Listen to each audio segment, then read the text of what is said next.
All right, welcome back to another episode of Pulling Back the Curtain on what we do at Marino's Fitness. This week we wanted to kind of give everyone, even our non-clients, a little bit of a primer on some things that you can do to help prevent injuries when you run.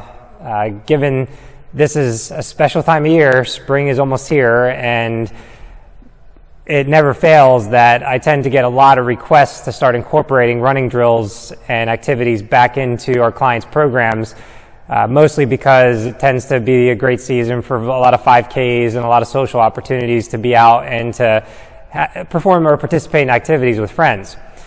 The downside is 30 to 50% of runners experience some type of injury that actually causes them to miss time from running or other activities throughout the year.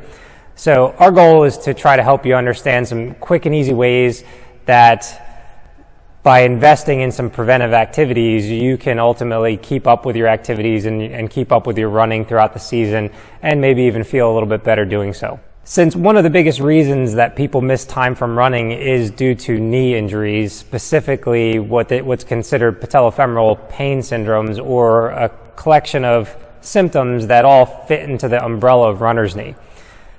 That's where we're going to focus our attention and give you three basic ways or three basic exercises that can be used right away to start preventing that. So the main reasons why people suffer from knee pain in this instance is because they have weak and inflexible thigh muscles or quadriceps.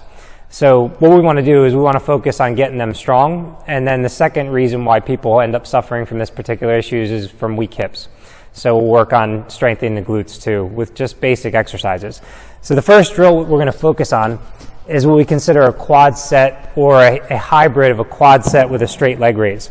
So again, we take this from rehabilitation. If you end up with some type of symptoms that would constitute a visit to an orthopedist because of runner's knee, the first thing that they're going to do is test the strength of your quad with your knee extended or locked out. So it makes sense to actually take that test and to start using it to build strength in that particular motion and prevention. So what you're going to do is you're going to prop yourself up, make sure that you don't compromise your lower back in order to perform this exercise correctly. So prop yourself up if you need to, if you're not as flexible as some.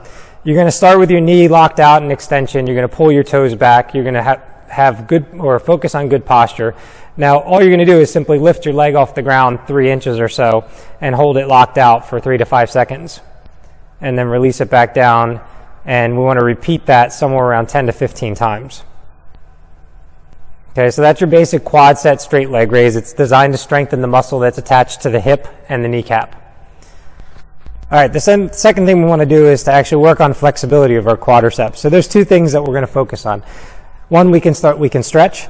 So you can do a simple band stretch, or if you have a towel or a stretching strap that you can use at home, you're going to loosely loop it around your foot. And in this half kneeling position, with a focus on keeping a little bit of a posterior tuck to your pelvis and your abs drawn in a little bit, you're just going to bring that arm up over the shoulder and hold that leg in a moderate stretch position for approximately 1 minute. Right, the other thing you're going to do to work on flexibility for your quads is to foam roll on a regular basis. So when we foam roll, what we're going to do is position just the one leg on top of the roller just to create pressure against the front of the thigh. And you're going to roll and work yourself back and forth from the hip joint all the way to the knee, approximately 20-25 times, nice and slow, spending some extra time any place you feel sore.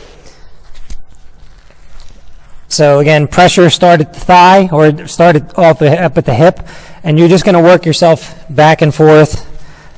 Nice rhythmic motion until you find some place that's a little bit sore. You can stop and rest on that for 5 to 10 seconds, and then continue to work your way down towards your knee. Okay, you may notice that when I do this, I keep my foot tilted inwards a little bit, because where I'm tight in particular is more on the outside of my thigh, and most runners are going to find that to be the case as well.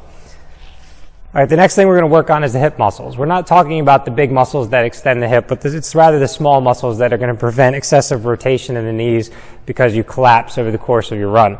So what we're going to do is three different types of exercises that can be progressed on each other.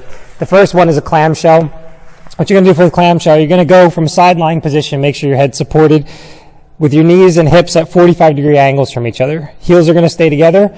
All you're simply going to do is open your hip joints by pushing the one knee up towards the ceiling compared to the other, and then bring it back down. It's not going to be a huge motion, and you notice that I don't open myself up, that I'm keeping my pelvis stable while I'm moving my hips only. Right, the next drill that you can do is you can progress to a straight leg raise with the toe turned in a little bit.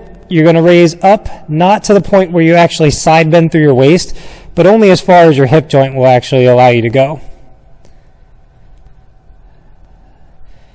And then another drill that you can use is a side bridge. Again, it's going to work isometrically to engage the muscles of the hip. You're going to keep your same position as your clamshell, only this time you're going to be up on your elbow. From here, you're going to drive your navel to the wall in front of you, bring yourself up into a side plank position, and then sit yourself back down to the ground nice and slow. So your pressure is going to be in your contact points, your knee and your elbow. And ultimately, this is, again, working your hip rotators.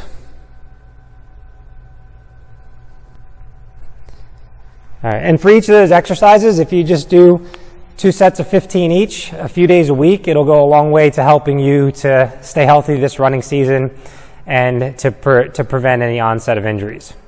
All right, well, that's it for another episode. We'll look forward to seeing you again next week. Signing off.